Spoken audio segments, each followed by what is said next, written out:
Honorable Prime Minister,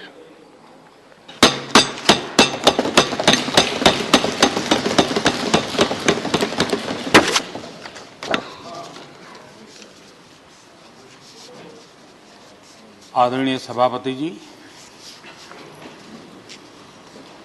आदरणीय सभी सम्माननीय वरिष्ठ सांसदगण, सबसे पहले मैं आदरणीय सभापति जी को आपको इस सदन की तरफ से और पूरे देश की तरफ से बहुत बहुत बधाई देता हूं।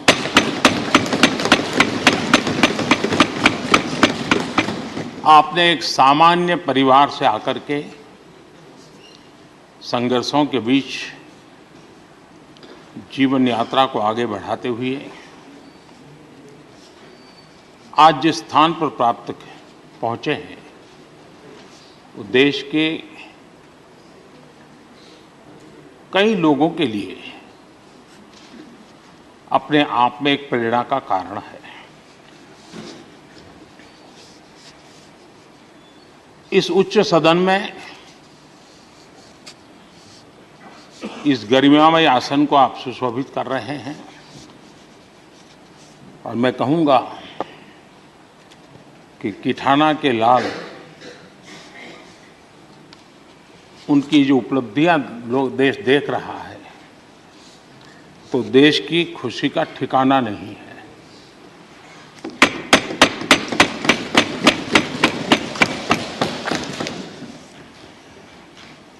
आदरणीय सभापति जी, ये सुखद अवसर है कि आज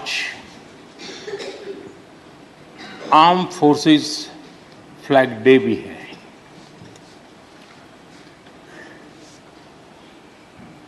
आदरणीय सभापति जी, आप तो झुंझुनू से आते हैं। झुंझुनू वीरों की भूमि है। शायद ही कोई परिवार ऐसा होगा कि जिसने देश की सेवा में अग्रिम भूमिका न निभाई हो। और ये भी सोने में सुहागा है कि आप स्वयं भी सैनिक स्कूल के विद्यार्थी रहे हैं। तो किसान के पुत्र और सैनिक स्कूल के विद्यार्थी के रूप में मैं देखता हूं कि आप में किसान और जवान दोनों समाहित हैं।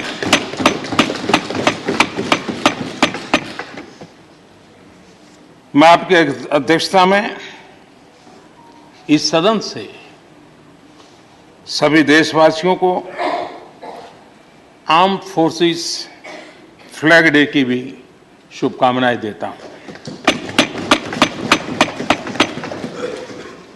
मैं इस सदन के सभी आदरणीय सदस्यों की तरफ से देश के आर्म फोर्सेस को सैल्यूट करता हूं।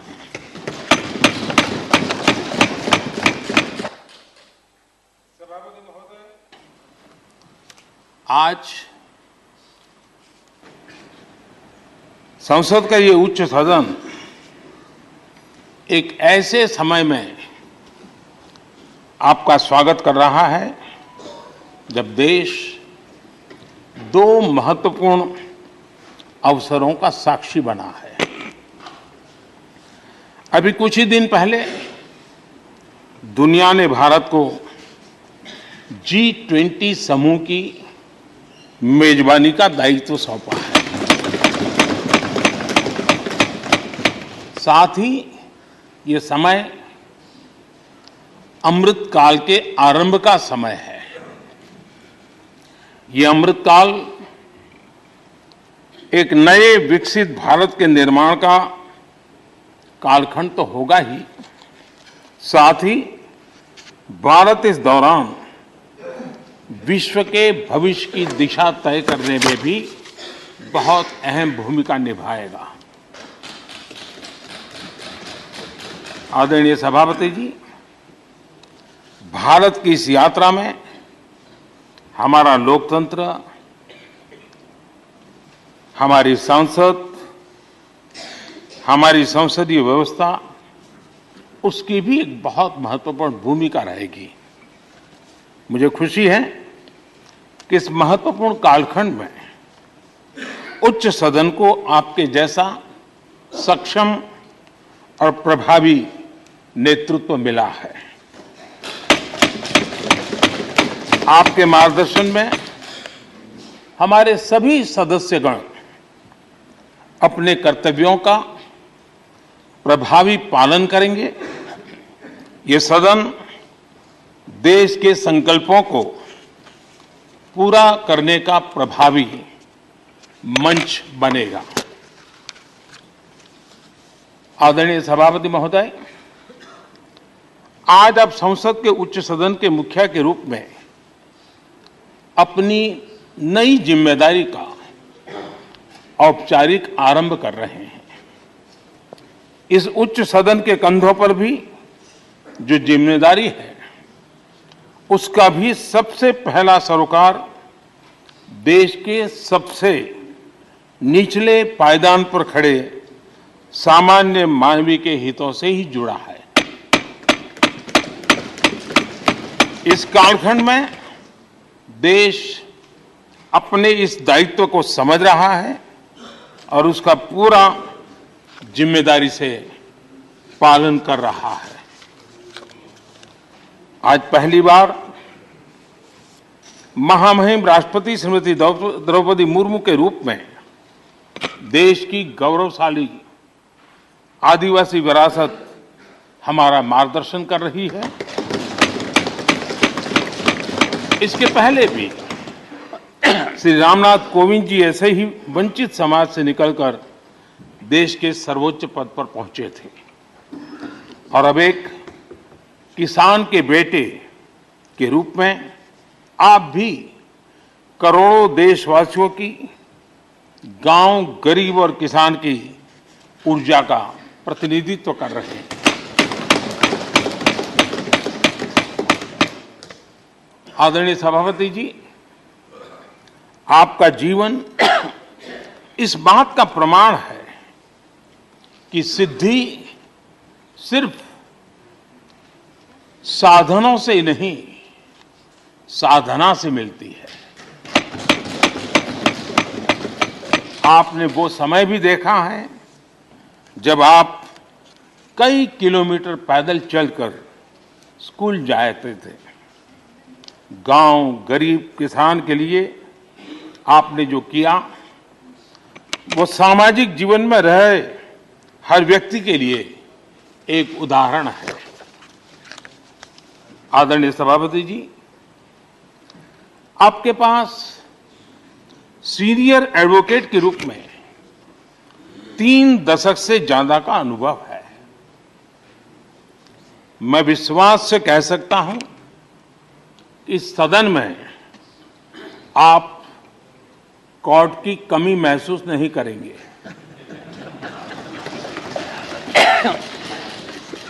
क्योंकि राज्यसभा में बहुत बड़ी मात्रा में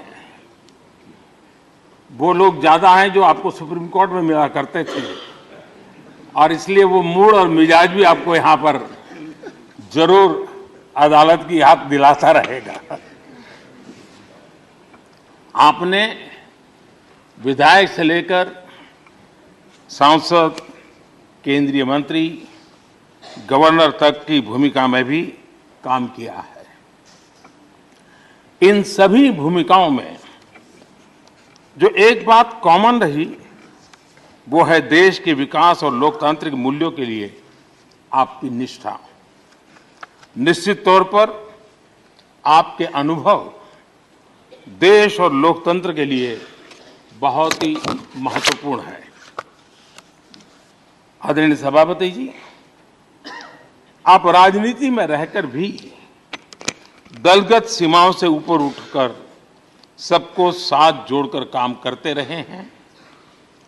उपराष्ट्रपति के चुनाव में भी आपके लिए सबका वो अपनापन हमने स्पष्ट रूप से देखा। मतदान के 75% वोट प्राप्त करके जीत हासिल करना अपने आप में अहम रहा है। आदरणीय सभापति जी, हमारे यहां कहा जाता है नयति इति नायकः, अर्थात जो हमें आगे ले जाए वही नायक है। आगे लेकर जाना ही नेतृत्व की वास्तविक परिभाषा है। राज्यसभा के संदर्भ में ये बात और महत्वपूर्ण हो जाती है क्योंकि इस सदन पर लोकतांत्रिक निर्णयों को और भी रिफाइंड तरीके से आगे बढ़ाने की जिम्मेदारी है। इसलिए जब आपके जैसा जमीन से जुड़ा नेतृत्व इस सदन को मिलता है तो मैं मानता हूं कि ये सदन के हर सदस्य के लिए सौभाग्य है।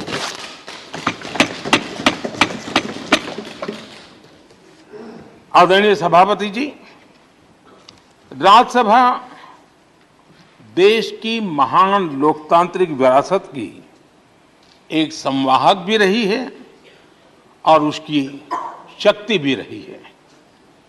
हमारे कई प्रधानमंत्री ऐसे हुए जिन्होंने कभी न कभी राज्यसभा सदस्य के रूप में कार्य किया। अनेक उत्कृष्ट नेताओं की संसदीय यात्रा राज्यसभा से शुरू हुई थी। इसलिए इस सदन की गरिमा को बनाए रखने और आगे बढ़ाने के लिए एक मजबूत जिम्मेदारी हम सभी के ऊपर है। आदरणीय सभापति जी, मुझे विश्वास है कि आपके मार्गदर्शन में ये सदन अपनी इस विरासत को, अपनी इस गरिमा को आगे बढ़ाएगा, नई ऊंचाइयां देगा।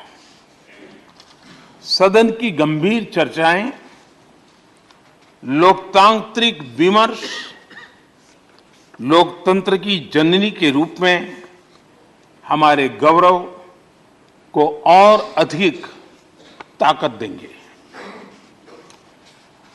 आदरणीय सभापति महोदय जी, पिछले सत्र तक हमारे पूर्व उपराष्ट्रपति जी और पूर्व सभापति जी इस सदन का मार्गदर्शन करते थे और उनकी शब्द रचनाएं, उनकी तुकबंदी सदन को हमेशा प्रसन्न रखती थी। ठहाके लेने के लिए बड़ा अवसर मिलता था।